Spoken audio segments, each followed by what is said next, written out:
Bitcoin is in limbo. So this is our weekly parallel channel. We connected the highs of 2021 to the highs of 2025. So dinugtong lang po natin yan.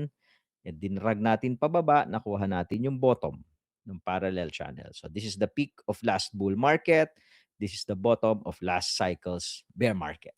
Ngayon, if you're going to notice, yung dotted line sa gitna, yan yung limbo. Kasi every time tumatama si Bitcoin dyan, nag-iisip siya, humihinto muna siya, iisip siya kung aakyat ba ako or bababa ako. According to this chart, 2 times na siyang umakyat nung tumama siya dyan. Nung tumambay siya dyan, ito, first time tumama po dyan, January 2021. After that, umakyat.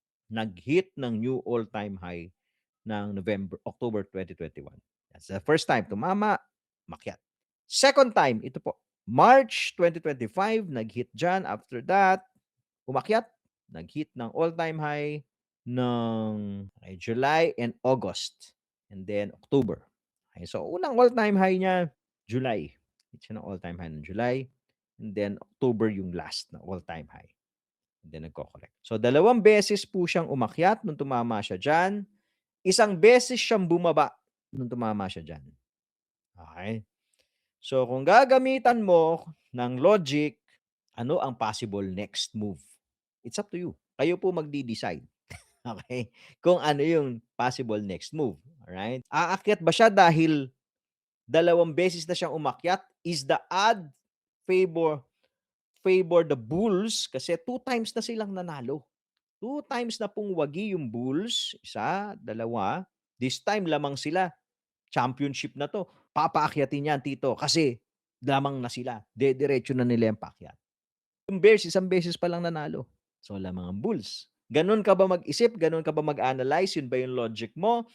Or, in logic mo is 1 up na tumama and then 1 down. So, 2 up na tumama is this 2 down. Huli niya, right? Ito ba yung logic mo? 1 up and then 1 down. 2 up and then 2 down. Yan ba? Or ikaw yung dahil lamang yung bulls, doon tayo tataya sa lamang? I don't know the answer. I don't know the answer. Okay, only the market eventually after a few months will reveal to us the answer. Tama?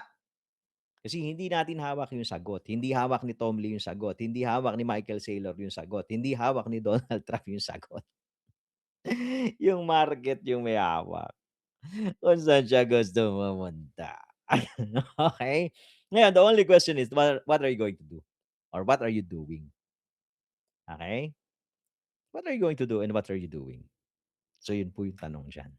How are you preparing in case umakyat yan? Kung bullish ka. Kasi kung bullish ka, you should be buying here.